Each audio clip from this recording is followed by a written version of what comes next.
just first of all want to thank everybody for joining us. For the purposes of the recording, today is Monday, May 14th, 2018, and this is our first Program Development Committee meeting for Designers for Learning. So yay, everybody. Thank you for joining us. As we'll talk about in a moment, this literally started out as a one-woman operation several years ago, and then by bringing in a board of directors, forming as a nonprofit, that was kind of our first attempt to make it a real live organization rather than just a project that I was working on with Jill Stefaniak and others. And so what we're doing now with these new committees is really a big deal for us. I think we're going to have between, I think it's going to be about 25 people now that will be part of our leadership team. So we went from one person to 6 people to now 25. So hopefully from this presentation today, here's the agenda. Hopefully you can see it. What I really want to tackle today, and I work with Jessica in talking through the agenda items we wanted to cover, is, as I said, make this a transition from me to Jessica as the Jessica Ressig as the program chair or the chair for the program committee. And then part of my role today is also, as part of that transition, is to give you a sense of what Designer's mission is and some of the strategic aims we have, and then in terms of how that relates and to our programming and the projects that we're currently working on, and then things we want to work on in the future. And so what we'd like to do is go through that relatively quickly in the first half of our meeting today, and then really spend the rest of our time looking ahead and giving you the opportunity to think about and share with us program items that you'd like to focus on and where you think you could bring your strengths, things you're interested in, again, based on what our mission is and what our strategic aims are. And then Jessica will kind of conclude things with thinking through our next meetings and what some of the action items will come from our discussion today. But the first thing I want to do is give everybody a chance. I'll shut up and give everybody a chance to introduce yourself. And it doesn't have to be a long introduction. If you just wanted to just state your name, where you're from, and maybe if you've had some experience working with Designers for Learning or not. And Jessica, why don't you go ahead and kick us off? Sure, sounds great. So my name is Jess Ressig. I'm the director of the Center for E-Learning Initiatives at Penn State Behrend. I recently finished my PhD from Old Dominion University, so that's where I first met Jennifer. And really got involved in Designers for Learning early on. I think one of the first service MOOCs is one that I helped to design. So the mission of the organization resonated with me. I know that I've been fortunate enough to see some of the progress that she's been moving through and really helping to grow the projects that come out of this group. And I'm looking forward to working with all of you and thinking about how we can extend that vision, to continue to advance and grow what Designers for Learning has to offer. So I think that's really it for me. And if you look at that participant list, yep, go ahead, sorry. Yeah, no, please go ahead. Yeah, go ahead. To say it may be easiest just to look down through. I think we all see the same order in that space. I know sometimes the tiles can be out of order in Zoom. So Charisse, it looks like you're next if you want to introduce yourself. Okay. Good morning, everyone. It's morning where I'm at in California. I work with the American Institutes for Research as a senior researcher and technical assistance provider. And I have worked in adult education, providing education in the states of California and Arizona as a teacher and an administrator for nearly 30 years. And I'm excited to be a part of this committee. Well, welcome, Charisse. And one of your colleagues, Amanda Duffy, introduced us, and Amanda was an early supporter and facilitator in our courses. So we're really excited to have more folks from American Institutes of Research join us. That's great. Wonderful. Yes. Thank you. Thank you. And Janet, I think you're up next. So hello, everyone. Can you hear me? We can. Great. So I spent a lot of my teaching career in Canada working with an adult literacy learner named Arnie Stewart, and I just finished the second revision of a screenplay about his life, and this is going to be one of the first feature films that really focuses on literacy as a main theme. So I'm excited about that, and because of that passion, I found out about Designers for Learning through my master's program program at the University of Tampa. So I participated the first year, and then I was able to help facilitate for the next, I think it was 2 rounds. And I really am just a huge fan of Designers for Learning. So I'm very glad to be here. Yeah, thank you. And Janet will be showcasing a brief little overview of some of the work you did when we're showing some examples of the lesson that you developed. And all Janet's work with Arnie is highlighted within our course, is giving people a sense of the context of what a situation is related to adult learning. She has an unfortunate example where Arnie was unable to read a can and ended up feeding his children with, I believe it was dog food. Is that right? That's right, Janet? Puppy chow. And that was the puppy chow. And that was his trigger. He realized he could no longer live a life being able to unable to read as an adult. And so that started his journey toward literacy. So I always like to bring that up because it's an important part of why Janet's here and why we're doing the work we're doing. And Jennifer Franklin, you want to go ahead? Sure. Hi, everyone. I'm Jennifer. I'm at the University of Minnesota. I'm a full-time staff member in an instructional designer role, and I'm also a graduate student in our Learning Technologies program. And I first became aware of Designers for Learning several years ago. I don't even remember the context anymore now. But I participated in one of the service learning MOOCs, and I'm slowly working my way through the mobile course as well. So I'm really excited to be a part of the group and figure out different ways that whatever I can do to help move the mission forward. That's wonderful. Thank you. Yeah, and please chime in once we get to talking about the courses a little bit to give your perspective on. Certainly, as now a participant on the program committee, but we'll be looking for people to help us to make revisions, always in that continuous improvement mode. So feel free to be honest in your critique of our projects. Thank you. Thanks a lot. And Kayla, do you want to go ahead? Sure. I'm Kayla Jetsi. I'm an instructional designer at Columbia College Chicago. I've known about the organization also for a little while, and this is my first sort of thing to be involved, so I'm pretty excited as well. Yeah, and if you wanted to take a second, you also have an organization that you formed much with an aligned mission to ours, trying to give instructional designers professional development opportunities. Do you want to just give a 30-second pitch of your new initiative? Sure. So it's called iDesign Learning, and we're a little small team of 3 instructional designers across the country, and we create free asynchronous professional development for other instructional designers in the field. We use the free Canvas version, and it's all asynchronous, so you can pretty much do it anytime, anywhere. Yeah, so we had an opportunity to meet a couple months ago or so, and I just said, well, she was asking me for some thoughts on how to grow her organization. I'm like, well, why don't you just join ours for a while and see if we can figure out something together. So we really welcome you to the organization. Thank you. And Royce, do you want to go ahead? Yeah, hi everyone. I'm Royce Kimmins. I'm a faculty member at Brigham Young University. I haven't done any work with the Designers for Learning yet. I'm excited to be involved. I've done quite a bit of research, or some research in open educational resources, and that's kind of where my interests align. And so I'm happy to be here. Yeah, Royce, I think we met several years back at AACT. We did a showcase, and I think at the time we talked about an evaluation. That's also an interest of yours, is that right? Yeah, absolutely. So hopefully once we get to that section, that will be something that inspires you so we can use your expertise on that type of project. That's great. And Ross, do you want to go ahead? Sure. My name is Ross Perkins. I'm an associate professor at Boise State University in Boise, Idaho. But I actually live and work from Apex, North Carolina, just outside Raleigh. So I've been teaching online courses, teaching instructional design and evaluation and different doctoral level courses for the past number of years. I've been at Boise State since 2008 and living here since 2016. And I think I first learned about Designers for Learning when I think Stephanie and I were in NOM together, and let's go way back. way back. way back. So Anyway, Yeah.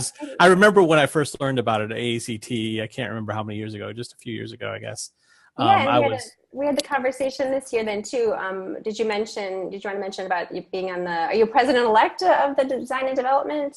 Is that Yeah, right? so I'm also I'm a past president for the international division of AACT, but I'm the current incoming president for the design and development division for AACT. So I haven't actually been involved with D&D for too long a time at AACT, but obviously I know a lot of people in it, and we're looking for in D&D obviously to continue to make partnerships and relationships with designers in all their different iterations. And this is one thing that I've been just very much intrigued by ever since first talking to Stephanie about it a few years ago. And I just really appreciate the approach that she explained and the work that they're doing. And I thought it might be a very good opportunity to get involved in, some of the leadership that's required to run something like this. So Yeah, that's perfect. That's great. And as we get into our programming, we've always had a great relationship with ACT. For those that aren't aware, ACT is an organization of primarily instructional designers. And most of our students who participate with us have found us through AACT, and we're always trying to figure out ways that we can have greater, deeper partnerships. So it's really exciting with your participation in the D&D, trying to think through what kind of collaborations we can come up with. So that's great. Thank you. And then Suzanne? Now the question is, do you hear me? We do. Okay. No pressure in a technical group to make your technology work. That's right. The biggest failure of all. My name is Suzanne Ehrlich. I'm currently at the University of North Florida. I came from University of Cincinnati, where I did my doctorate work in instructional design. I've been in the field for a long time, 2 decades almost, instructional design, but a unique kind of role in that my focus was interpreter education. I'm a certified sign language interpreter and helped develop curricula for some time now related to instructional design in the field of interpreter education. And just recently got a bump and a switch as a faculty member from interpreter education and made a complete career shift to educational technology training and development at our university. So I'm excited about that. It's living in two very different worlds, the world with money and the world without, is my new saying. So, have enjoyed my, journey there, in that I'm very interested in inclusion, in particular, universal design for learning, especially with my experience with the deaf community and what we call deaf gain, instead of hearing loss, in practice and development for online learning, instructional design, and so forth. So hopefully, I learned about this group from a presentation I did at EERA down here in Florida, and I cannot remember her name. I met this Vanilda, maybe, right? Yes, Anilda? correct. Yeah. Yes. That's Yeah, right. and she gave me the information, and we were doing work already with digital service learning, and she thought it would be a great connection. So I think she was right. I'm very excited about this group. That's wonderful. And as we're going through, that's the idea of the universal design is something that we've always had on our back burner, and we try to pepper it into our design courses. But I think it would be really interesting for us to try to think through maybe having an actual course on that.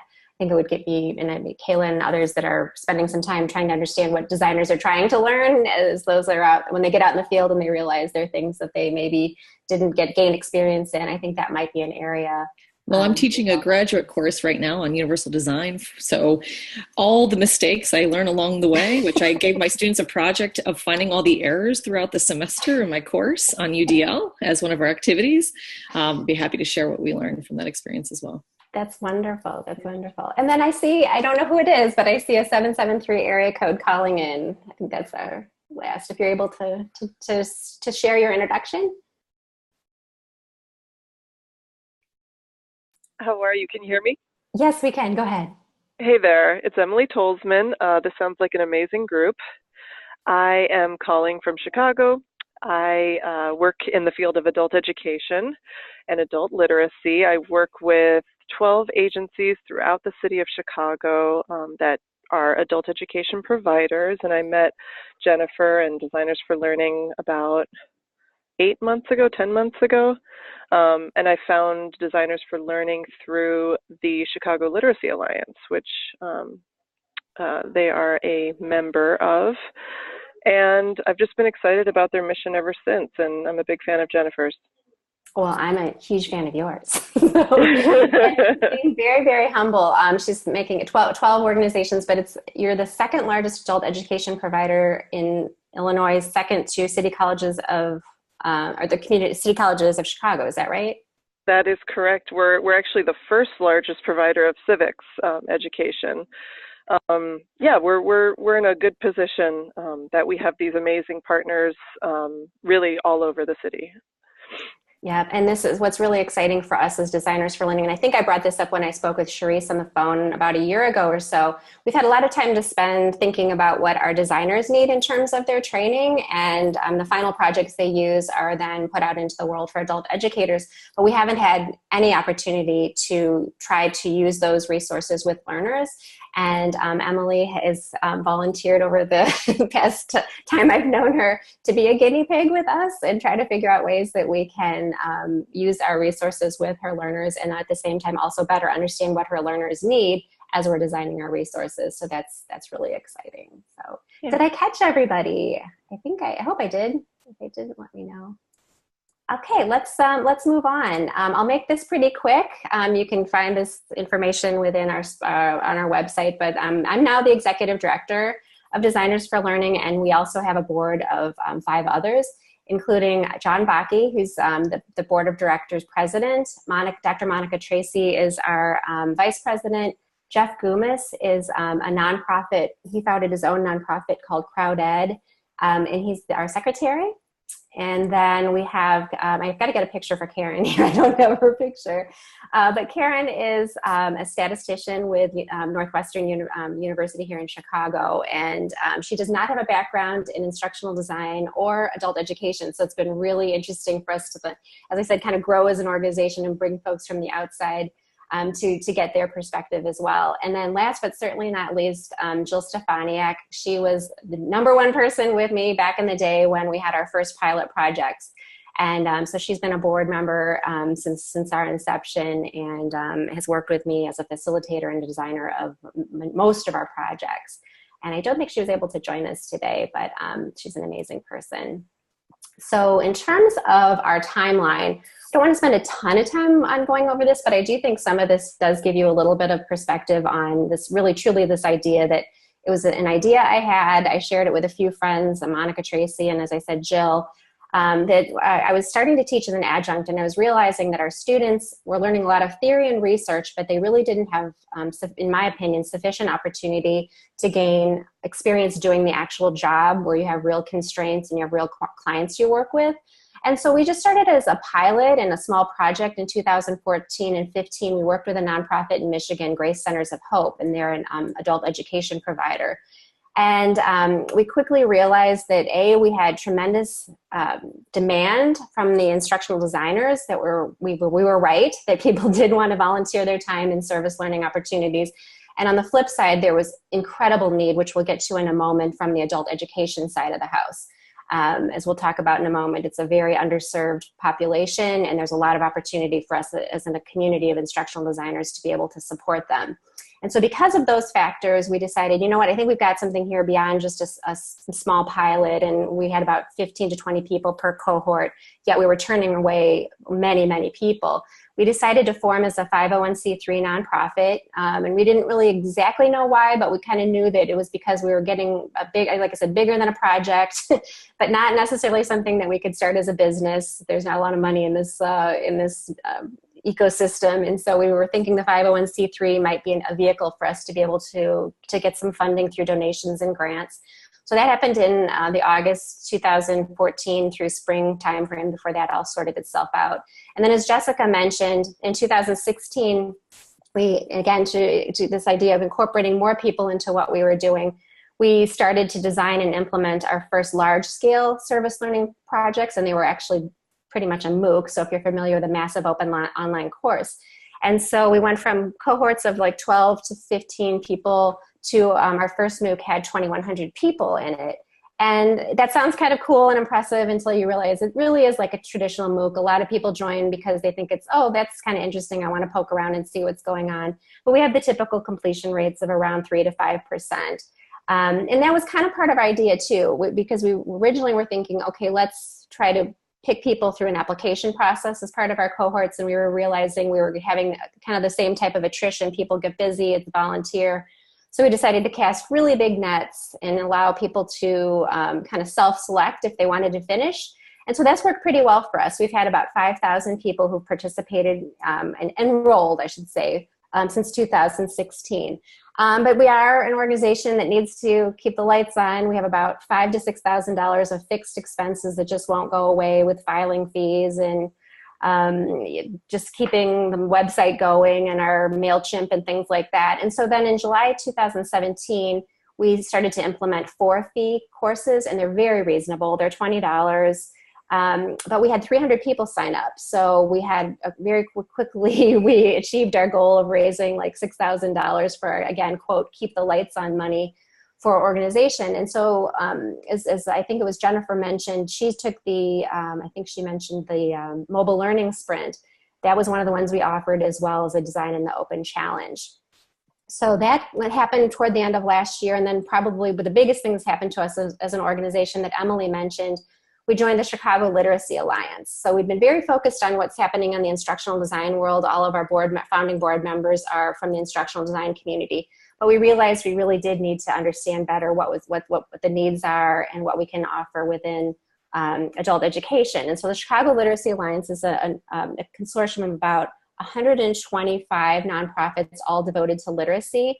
About 10% of those organizations are devoted to adult literacy, and it's truly been, for me personally, life-changing, and for our organization, very much life-changing in terms of our strategic direction. So as we go through, I'll touch on a little bit of that, but I just kind of wanted to give you a sense of our timeline and how that fits into what we're doing.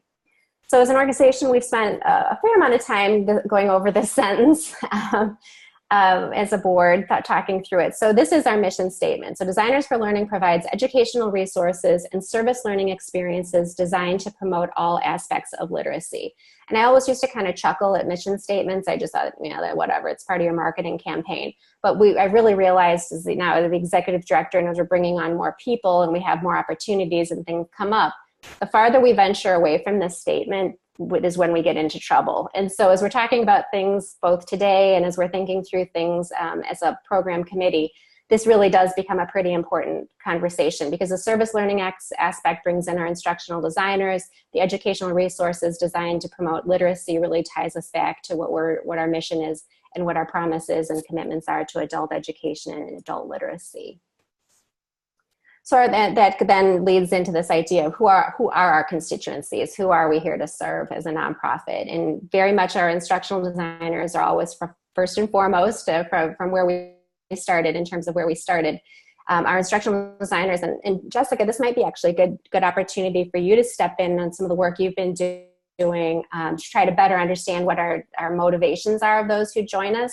But at the very top level, they really are here to gain experience and then to find opportunities to give back from a service perspective. No one in our organization has ever been paid. We don't have any employees, and nor have we paid anybody any money for any independent consulting or any work they've done. So when that word service comes up all the time. We've got faculty members at universities across the United States who devote a tremendous amount of time from their day to come and help us facilitate and design that. So this whole idea of service is really key. But Jessica, do you want to maybe use this as a quick opportunity to talk a little bit about what you found when you reviewed our contact form or intake form on our website? Sure. Sorry, I'm laughing at Ross's comment. It's great. Yeah, sorry, Ross. If anyone wants to leave now because they're not getting a huge check they thought they were getting, I understand. So I taught a course in data visualization this semester, and Jennifer was kind enough to give my students access to the intake form for volunteers. So if you go to the Designers for Learning website, there's a basic information form that asks people, why are you interested? Why are you here? What's your current position? And then maybe what are you hoping to do? And so the vast majority of people who completed that form and expressed interest in being volunteers were were students. They were current graduate students who felt like they maybe weren't getting enough real world experience in their programs, or they weren't building enough of a portfolio to be able to share that with potential employers when they were finished. We did have some people who were looking for career shifts. There were actually quite a few in K-12 current teachers who were hoping to get into instructional design, and there again, a portfolio kept coming up over and over. And so these are people who may already have some design skills. Some of them are practicing designers who, for whatever reason in their employment may not have the ability to share the products that they're creating because of the way things are licensed or the property agreements that they have. And so they saw Designers for Learning as an opportunity to grow professionally. There was also a subset of faculty who visited the site and were interested in finding volunteer opportunities for their students, or finding ways to integrate Designers for Learning into their courses, into their practicum experiences.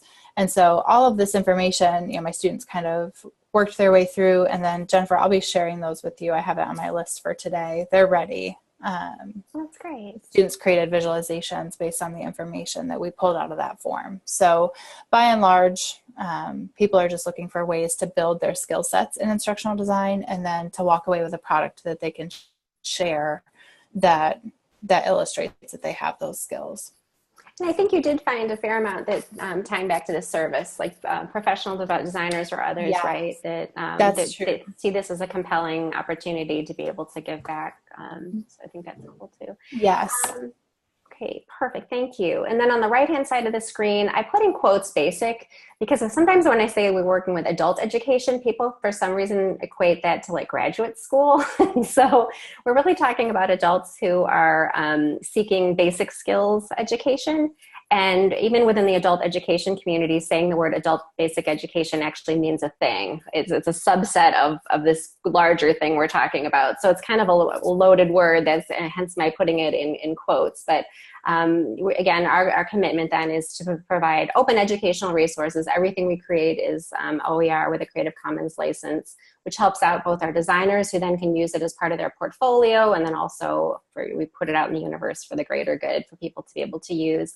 And then also we're finding, and I think this is how we found Emily, as she mentioned, adult educators are finding us for their own professional development. So as we're looking through thinking our programming and how we can expand what we're doing, there are opportunities for us to not only focus on the instructional designers who are trying to find jobs and better jobs, but also to think of through ways that we can offer professional development for adult educators. So why service learning? I think pretty much everybody on this group probably knows what service learning is, but I always tend to throw this on most sessions I have. We really do look at these as three very important pillars of what we do and why people are compelled to join us. The idea of the workplace applied learning.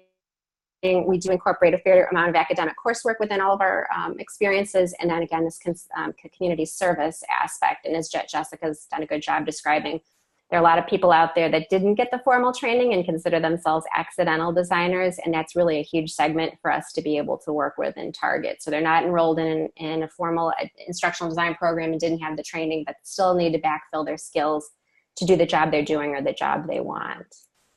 And so why adult basic skills? So I really want to point you to the speaker notes, because I could go on for hours and hours and hours about the need, as could Charisse and Janet and Emily and others in the adult education world. But it's just core numbers that you hear thrown out all the time. Over 33 million adults perform at or below the lowest literacy levels. That's just in the United States, but unfortunately only about 1.5 million of those individuals are supported in government-funded education programs. That means support for these individuals either comes from community organizations, nonprofits, or unfortunately, people just don't get support. And so if you look at the speaker notes, I've tried to pull out some of the key data points that are quite staggering. But I think if we just kind of always keep in our head this mismatch that roughly only about 5% of those in need are receiving any type of education in a government-funded education program, that more than enough gives us ammunition for why we should be spending our time and focusing on this much needed and much underserved population. So our programming focus, I've touched on a little bit already. Again, as a board, we spend a lot of time thinking through these things and what these pillars are that we're going to be working on. And certainly professional development will continue to be number one, both our free programming as well as this idea of for fee, charging some type of nominal fee to be able to keep our lights on and keep on being able to do what we're doing. This adult education resource development, thinking through with folks like Charisse and Janet and others that are familiar with adult education, making sure that what we're doing is targeting the needs that we see and have identified. And then this third pillar is something that really we're adding as a pretty important part of what we do, is just this idea of adult literacy advocacy. At 10 o'clock this morning, I sat in on a task force here in Illinois, again, tied to our membership at the Chicago Literacy Alliance. Not only is this an underserved population in terms of money, but just even awareness. Most people aren't even aware that this is a problem or a need. And there's a stigma to some of the work that's done. You know, there's drug addiction, there's homelessness, there's other kind of wraparound issues, social issues that come into play. That are all tied to this, and so we really do take this pretty seriously as part of our programming focus. And so I just want to bring this up when we're thinking through then what's next and what we'll be working on. So if you wanted to take I'm not going to go through them now, but if you're not familiar with our course offerings and you wanted to take a peek, there's two platforms we use for our for-fee courses. We're using Thinkific right now. It's been a pretty decent ish platform for doing this. Primarily from my end, from an administrative standpoint, it works pretty well, and it'll be interesting to hear others like Jennifer or those who've actually used it from the student side of the house. That's where we do host our for-fee courses. We currently now have our mobile learning design sprint and a design in the open challenge. And then our free courses we've been hosting, we have a great relationship with Canvas and Instructure. They have Canvas Network, which is their MOOC platform, and in fact, on our one of our program, not our program committee, but our marketing and PR committee. And so they've been huge supporters and very given a lot of support as we've kicked off our courses, and that's where you can find our free MOOCs. So in terms of our long-term programming aims, again, keeping the things moving with our professional development courses, and then this second bullet point, this crowdsourced projects, is something that's come up and bubbled up from those who participated with us. Our courses are quite intensive, and most people compare them to like a graduate level course in terms of the expectations as well as the time that it takes. Most people say it takes between 24 to 40 hours to complete the project. And that includes again, some folks are not familiar with instructional design, so they have to backfill and some of the back reading on instructional design principles and things. But we have a lot of people who are like, you know what, I'd just like to do something. Like maybe something I could spend 5 hours on a weekend and help you. And so we're trying to think through ways that we can change our model to not just be course-based, but to think through ways that we can have crowdsourced projects where people pick up a task and work on it. And so that's something I really want this group to focus on, is thinking through how we can flip our model a little bit beyond just courses. And then also we're definitely keeping our ear to the ground on grant-based projects. I shouldn't say lots, there are grant opportunities out there. There aren't lots, there are grant opportunities out there, and there are a lot of people looking to find that money. So I think as we find targeted opportunities, this will be the group, certainly this group, and then the fund development group who will help us scope those projects and figure out how we could submit proposals for those as well.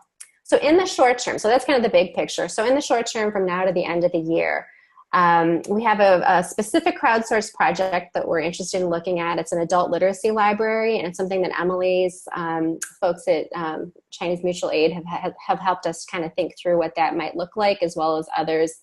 And I'll talk about that in a second. Also, we really do need to keep the coffers filled, and so we need to think through a for-fee course that we could design and implement before the end of the year. We're seeking a small grant. I can't talk about the details right now, but I will hopefully be able to soon. And when I say small, it's very small, like a $5,000 grant for a program evaluation.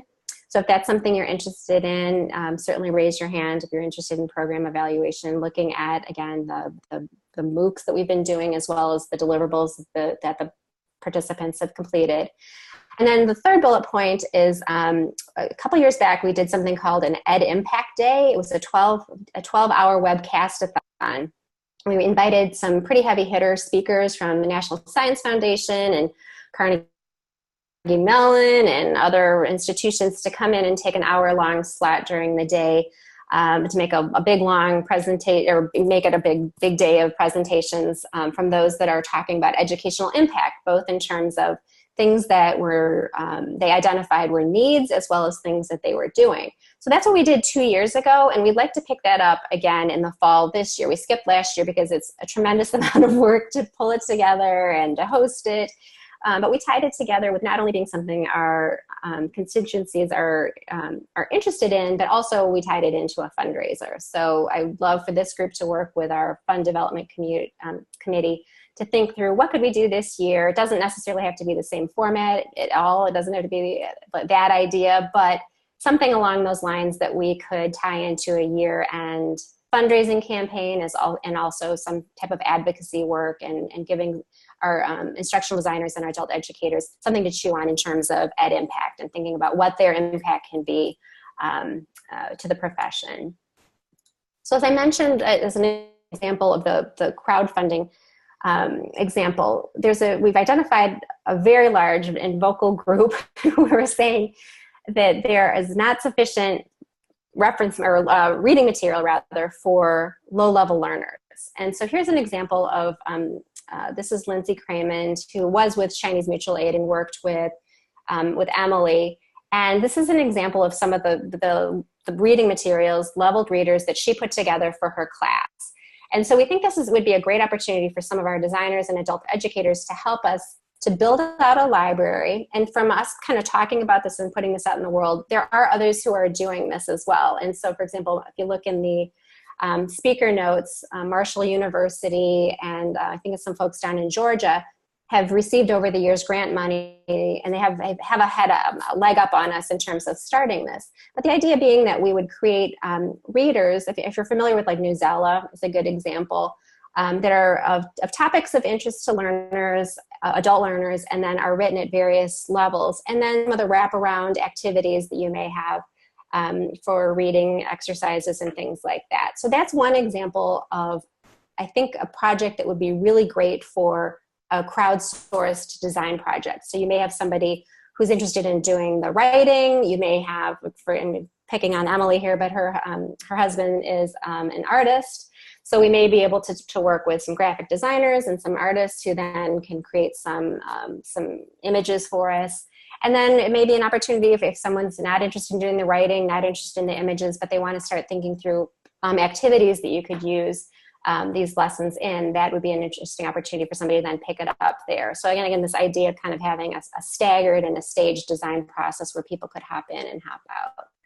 And then when I talked about the evaluation, I think, Charisse, you mentioned this a year ago, and I don't think we've done much to address the concern you had. I asked Charisse about a year ago to take a look at the resources we have. This is where all of our final deliverables are stored. It's on OER Commons. We have a great relationship with the folks at ISKME and OER Commons, and so we have one of the largest groups on OER Commons where we store our resources.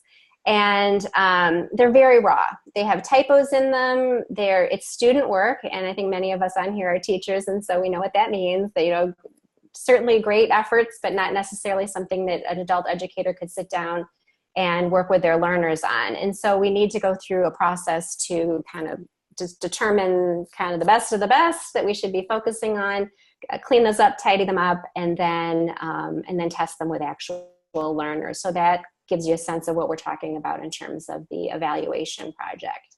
So this is now, Jessica, where I will be quiet and I will let you continue on, but I just wanted to give you an overview of the things we're working on, the things that were the focus, and then what I'm hoping that you can accomplish over the remainder of our time today is to think through where you might fit into that agenda that I laid out, and where you may think that where you may want to add your contribution. So Jessica, do you want to take it from there? Sure. So hopefully, the discussion today has helped you think about where you may be interested in fitting in. What I'd like to see for us moving forward, I know schedules are tough, and as far as the committee charge, we had kind of outlined that we would meet quarterly as a whole group. So I think this is an opportunity for us to really dig in to these interest areas. Think about where you may be interested in focusing your time, and then we can kind of work in smaller groups with those specific missions. So I'm interested in hearing more from each of you about what resonated with you, what might be of interest, what are some things that you think you might want to focus on, or any suggestions that you have. Certainly these are the identified programming aims, but there's a lot of flexibility within them. So I'm going to turn the floor over to the group. I'd love to hear your thoughts on what's here.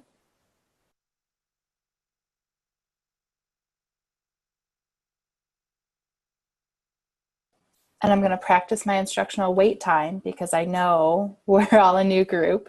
So, Oh, Suzanne's got her hand up. Go for it. I even used the little tiny hand to raise my hand to there. So we'll use the tools we can.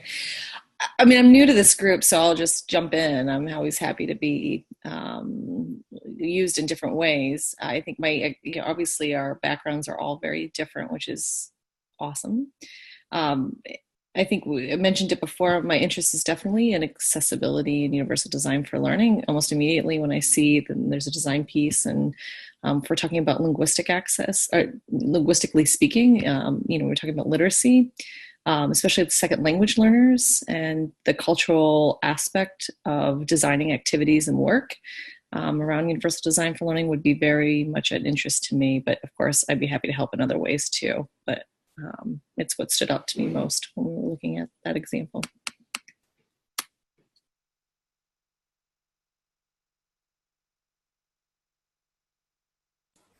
So that's a great point, and I know it came up a bit earlier too, thinking about universal design. And I know there's a lot of focus on cultural design locally, and so I see a lot of opportunity there. Is that something that people in this group would be interested in exploring as a potential for thinking about maybe a for-fee course to add to the portfolio? Do you think that that would be a good fit?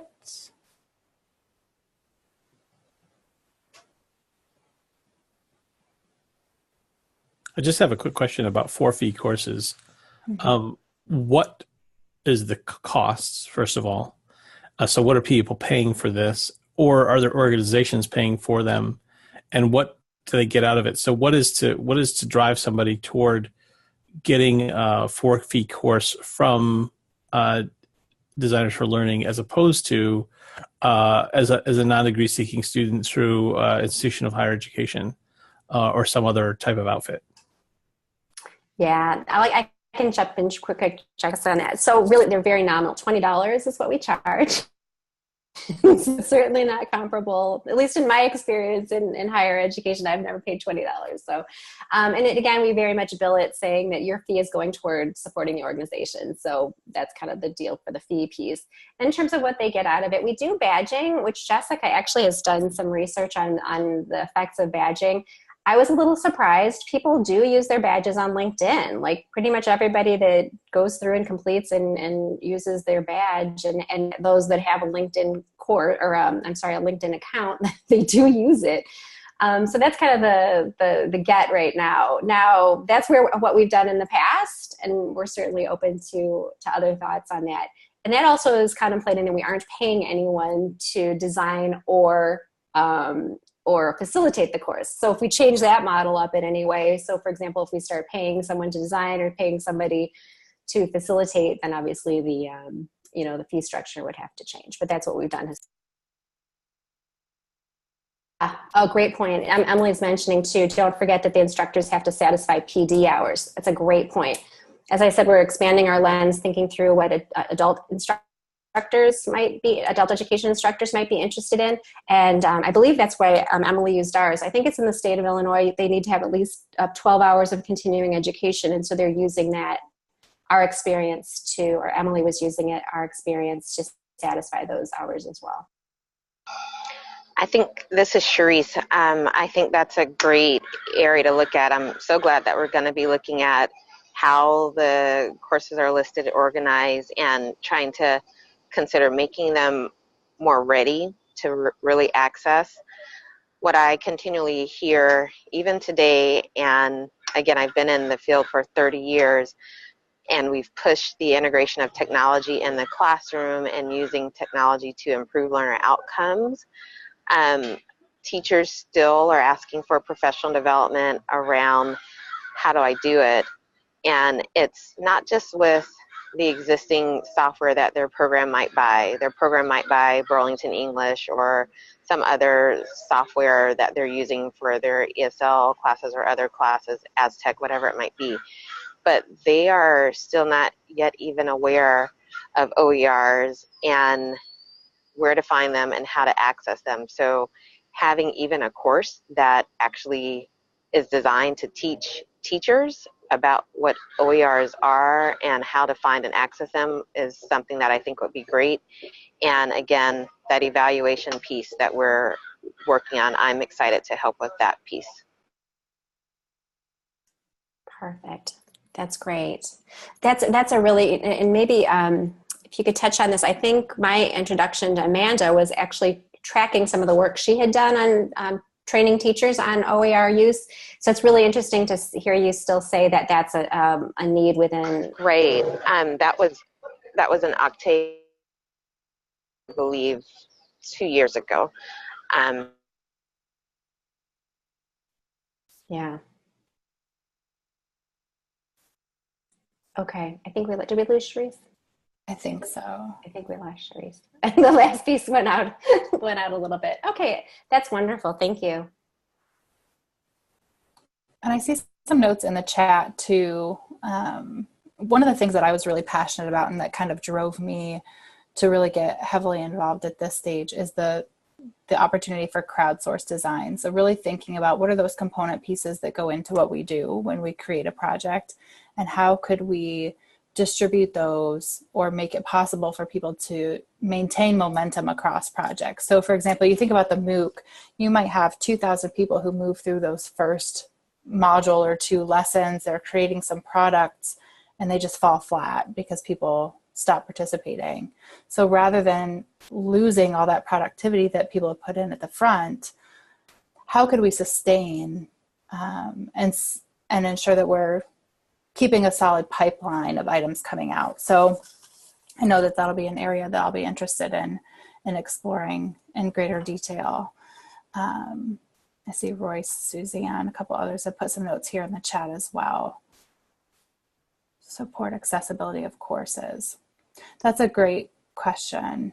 I know that we had done some internal accessibility review. Jennifer, I don't know if you have more to add or if you do want to discuss offline the accessibility of the courses. It's huge. Oh, my timer keeps going off. Sorry. I have no idea what's going on. Yeah, Suzanne, that's a really good question. And so we do, on our Canvas Network course, they have instructional designers that do a quick QC for us. And again, we're all instructional designers, but certainly we do try to use as many OER as we can within our courses. So we use a lot of videos on YouTube and things like that. And so even though YouTube makes a first cut at trying to, for example, to get the transcripts, they're bad. Sometimes they're bad if they haven't gone through.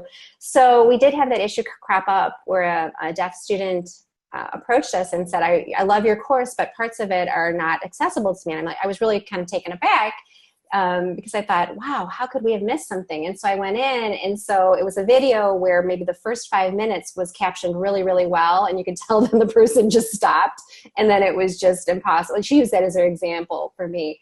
So it's very hard from us as a facilitation, as we all know, to address it, and we know what we're doing.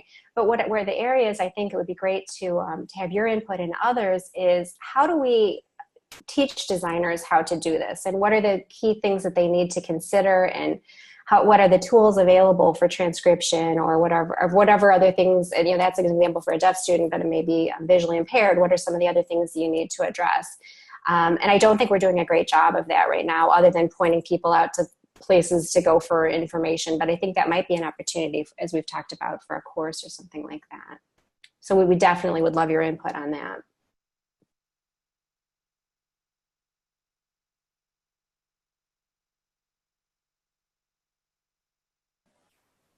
Great. So I see a lot of thoughts emerging here in the chat.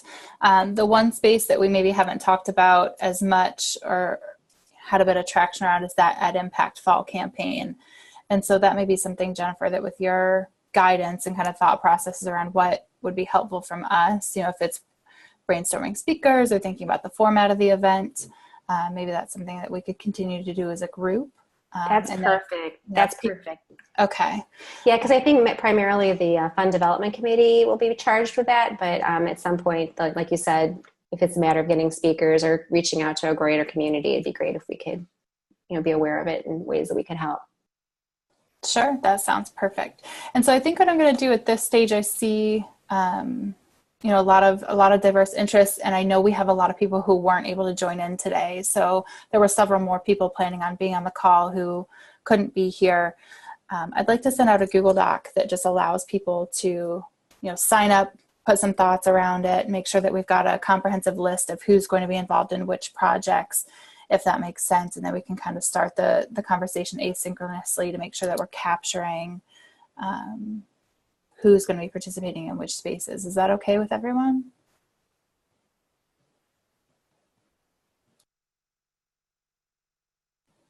I see some thumbs up.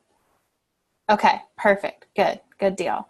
So, and Jennifer, I know too, you mentioned your next Board of Directors meeting is July. Is that right? Yep. Mm-hmm. Okay. So one of the goals for this group is to be sure that we've got a comprehensive report to provide to that group so that, we're providing status updates. We've really thought through our goals for the year. We have a bit of a direction moving forward. And so what I would love to see here in the next few weeks is, as everyone has signed up for projects, I'll be reaching out to those smaller groups to see if we can get some traction around those ideas and start to set both short-term and long-term goals within each of the individual projects. And then we'll pull it back together as a whole team after that. So, any suggestions, any thoughts, I'd love to hear. And also adding to that is thinking through how do we communicate? Because like I said, we went from 1 to 6 to 20. Google Groups are there. They're not the greatest, but they have served their purpose in the past. So if there are other ideas that people have that we could use in terms of communicating, that would be great too.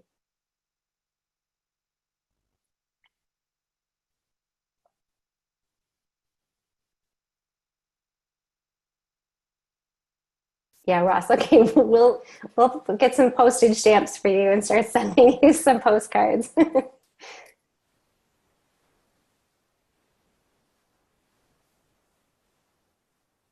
Don't tempt me. Yeah, exactly. That'd be great.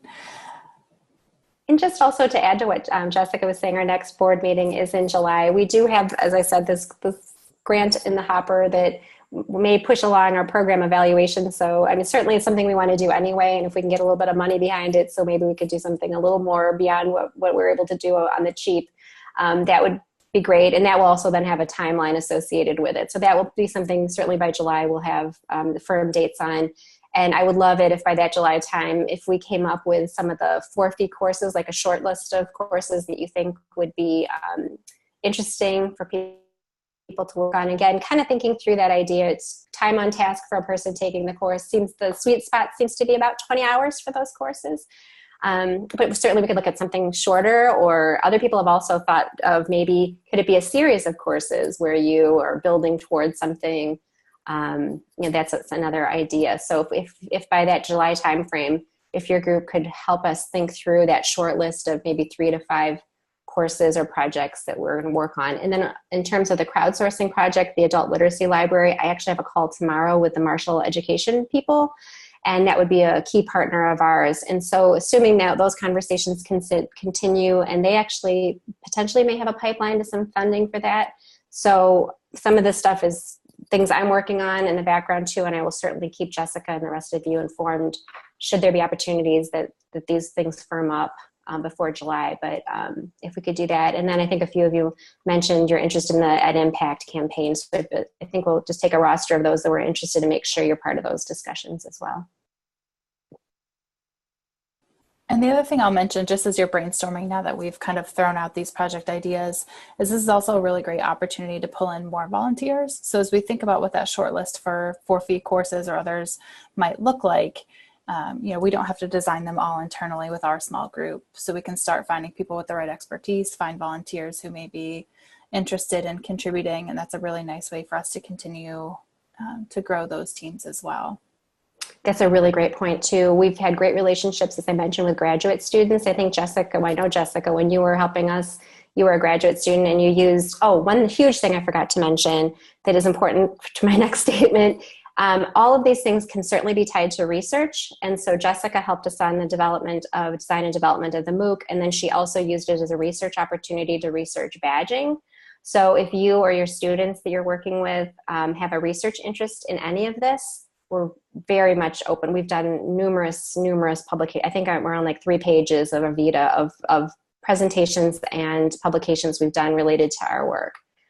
So we're definitely interested in that as well.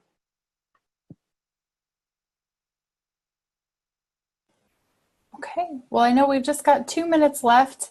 Does anyone have any closing thoughts or questions that you'd like to have addressed before we head out?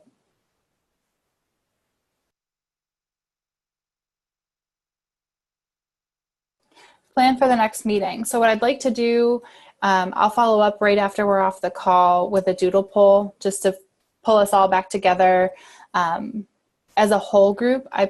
I'm hoping by the end of June so that we've got something concrete for that July Board of Directors meeting. In smaller teams based around these projects, those meetings will be ongoing. So once we've got those teams formed, hopefully here within the next week or 2, we can find a time to get together in those smaller groups. Okay, Jennifer, do you have any closing thoughts? I just want to thank everybody. This is amazing. It's great. Thank you so much. It was very exciting hearing your introductions and gets my creative juices flowing, thinking of all the things we might be able to do now that were never even a possibility back in the day when it was just a few of us trying to think of ideas that may inspire instructional designers. So thank you everybody for your time and for volunteering with us. Okay, well, thanks everyone. This has been a really great way to get to know everyone. I'll be sending out, like I said, that follow-up soon with a recording link and with a doodle poll so we can find the next time to get together, and also information about how to join. It looks like Google was the most popular option, so we'll get us some Google channels set up and we'll go from there. So thank you. Have a great week. Take care.